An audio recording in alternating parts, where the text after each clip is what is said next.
All right, and we're back. We're in chapter 8 of Liberate, and this is the second video for that chapter, picking up here with inflation. Now that we understand the difference between stocks, bonds, and cash, and how diversification lowers risk and returns, there is another important financial concept that we need to understand. It's called inflation. Inflation makes a dollar less valuable over time. In other words, $1 today will buy more than $1 1 year from now. You can see the effects of inflation on your life if you compare the cost of some of the food and clothing items you bought in your youth to their cost today. For example, imagine that an item costs $10 today. While the inflation rate varies from year to year, the U.S.'s long-term inflation rate has been slightly over 3%. In 10 years, at a 3% inflation rate, the same $10 item would cost about $13.44. Okay, that means the price increased by $3.44, or 34.4% over 10 years due to inflation. Inflation affects everyone. Here's another way to look at it. Imagine you put $13.44 under your mattress 10 years ago and took it out today, only to find about $10 remaining. Who stole the other $3.44? Inflation. This guy is horrible. You can't see him, hear him, or stop him from stealing your dollars. You can't call the cops to put him in jail. The only thing you can do is earn more interest than he takes away from you. If he robs 3% of your savings yearly, you must make 3% interest yearly just to maintain the same purchasing power. At 3% inflation every year, he steals about 30 cents of every $10 you have. You could also look at inflation as another tax you must pay. There is no getting out of paying the tax man. Taxes take up a large part of your earned income every year. That is why it's important to do whatever you can within your legal means to lower your tax bill. Over the long run, the only proven investment vehicle to significantly outpace inflation has been stocks. It makes sense because while you want to at least keep up with inflation by earning 3% on your money yearly, you really want to get ahead of inflation by growing your money more than the inflation rate, not just keeping up with it. Think about inflation as another headwind when sailing. It is making it that much harder to get ahead. It keeps pushing back on you, and the only way to make any progress is to push back harder. Neglecting to plant seeds. Now let's consider the importance of investing. Imagine a farmer has decided to plant seeds in one field and anticipates a fruitful harvest come autumn. But let's say the farmer neglected to sow his second field. At the end of the growing season, there is nothing to harvest in this plot of land. Had the farmer taken the time to plant both fields, he would have doubled his crop yield. Instead, the second field stands vacant and symbolizes a missed opportunity. Since he never invested his time, money, and effort into cultivating this field, the farmer hasn't technically lost anything except the potential to increase his harvest. Missed opportunities, however, can add up over time. Missing investment opportunities in personal finance, having money to invest in stocks, bonds, real estate, or starting a profitable business by taking no action means saying no to future yields. The potential growth and returns these investments could produce over time. Inaction leads to wasted chances to accumulate wealth. It is a recipe for regret. A crucial component of FI is making sound investments that grow over time. When you let opportunity slip by, it is akin to turning your back on future wealth. For most of us, investing is necessary to achieve FI. And we can find long-term safety in average returns obtained through funds. All right, now let's talk about this concept that investing is necessary. Right? We don't want to put our money just under the mattress. Investing is a major component of financial freedom. Investing is putting money to work so you don't have to. It creates a separate income engine independent from your personal income engine. This simple concept is paramount to your success. Investing is the mechanism that will eventually generate enough income to allow you to stop working for a paycheck. Instead, you will derive income from your investment income engine. This investment income engine will work for you so you can focus your energy on your life's purpose. At some point, your investment income engine will replace and possibly surpass your personal income engine. Investing is a privilege. We should be thankful for the opportunity to have access to financial markets to invest our excess income. If investing were not an option, it would be difficult for most of us to achieve FI. Imagine a world without financial markets. We would have to keep any extra cash in our piggy bank. There would be no compound interest, no money earning money. We would have to save every dollar for our FI from our efforts strictly. If investing were not an option, we would never be able to live on the interest. If we stopped working, the only choice would be to spend the cash we saved, meaning we would be worried about running out of money. If we spent too much or lived too long, we would be required to return to work to earn more money to pay for our expenses. Investing is a marvelous tool that makes FI even fathomable for most of us. While financial markets are imperfect, we need them to realize our FI. Okay, so here are two simplified examples with arbitrary numbers to illustrate what saving for FI would be like with and without financial markets. First, assume you have no opportunities to invest. You earn $50,000 annually after tax and want $1 million in 30 years to achieve your personal FI. In this scenario, you would need to save $33,333 per year from your annual after-tax income of $50,000 to accumulate $1 million. That's impossible. That's approximately 67% of $50,000. That would leave you only $16,667 to pay for your annual expenses.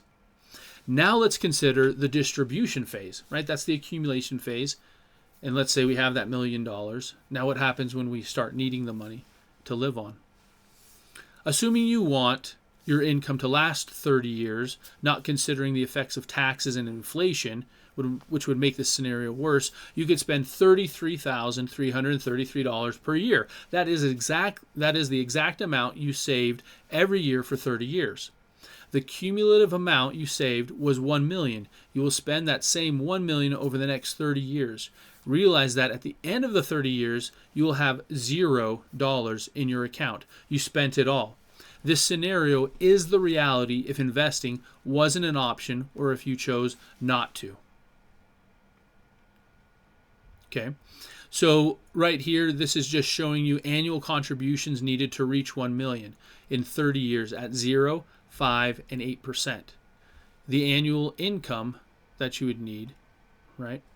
And so in all three of these scenarios, what we're looking at is a $50,000 annual income. Down here are the annual returns. Once again, the scenario we just went through, if you chose not to invest, right, and got 0 return on your money, you would need to contribute $33,333 to achieve that $1 million mark over 30 years. Now, we'll see as we continue to read the rest of this, but if we earn 5% and 8% of on our money, how much would we need to contribute? And earning 5%, we can see out of that $50,000, we would need to contribute $15,000, leaving us $35,000 for living expenses. And if we got 8% on our money, we would need to only contribute $8,800, and we'd have to achieve that $1 million over 30 years, and we'd have a remaining $41,000 to live on. Okay, so now let's assume the same situation, but you can invest long-term at 5 and 8%. To accumulate $1 million over 30 years at 5% would require an annual investment of approximately $15,000, less than half of the $33,333 shown in the previous scenario. It's only 30% rather than 67% of your earned income, leaving you with $35,000 to cover your annual expenses. In addition, the cumulative dollars you contributed are reduced by more than half from $1 million. Right? In the first scenario, you're funding it completely on your own over that 30 years and putting in $1 million. And by getting at least 5% on your money, now of the money you've contributed, it only equals $450,000. That means your investment income engine created $550,000 of value. And that's great news, but the best part is still to come. Now let's consider the distribution phase. Because you now have $1 million invested, earning 5% means your investment income engine will earn $50,000 annually. That is 50% more income than $33,333 in the previous example. And after 30 years, you will still have an account value of $1 million, not zero, right? Because your investment is still earning 5% off of that million, generating income. It really makes you appreciate the opportunity to invest. Reaching FI would be much harder without investing, both during the accumulation and distribution of money. Money working for you is much better than it sitting idle, lazy, and not growing. Okay, and we've kind of been talking about this right now, and this graph shows us 30-year accumulation and distribution at 0, 5, and 8% returns. So here's that 30-year mark, and we're starting from 0 going to 30 in the accumulation phase, and then assuming from year 30 more years going forward to year 60, so another span of 30 years. So 30 years in the accumulation phase, 30 years in the distribution phase. And in our very first scenario where we are not able to invest, right, or we choose not to, this line right here is showing us that every year we're putting away $33,000, and that over that period of time, eventually we reach the $1 million mark.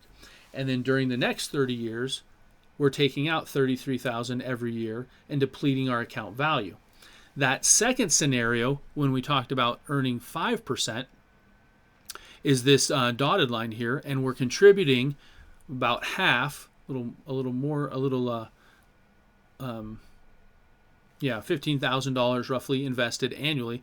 And so you can see we're having to invest less, but we're still arriving over that 30 years at $1 million, because now we're earning 5% compound interest on that $15,000 investment every year. Now, the great part about this is during that distribution phase, that $1 million stays stagnant, right? It's not decreasing in value, it's staying, but we're still taking out a withdrawal of $50,000 annually in perpetuity. Okay. Now, as we'll see here, if we were to earn 8%, right, we'd only have to invest $8,800 invested annually, so quite a bit less than the 33 and less than the 15. But because it's a higher interest rate, we're putting in less, but we're still arriving at the $1 million mark. And then while invested, if we're able to still get roughly an 8% return, that's $80,000 that can be withdrawn at 8%. And at the end of the 30 years, your account value is still $1 million. Okay, so we'll go ahead and just read through this, which will explain this also. The final example is exactly the same as the last, except now assume you can accumulate $1 million over 30 years at 8%. At this rate, you would need to invest approximately $8,800 annually, about 40% less than the $15,000 and about 74% less than the $33,000 and change. This annual investment is about 17% of the $50,000 income, much lower than the 67% or 30% as seen in the previous two examples. All right, and here's kind of the kicker, right? It also falls within the minimum savings range of 15 to 20% of your pre-tax income.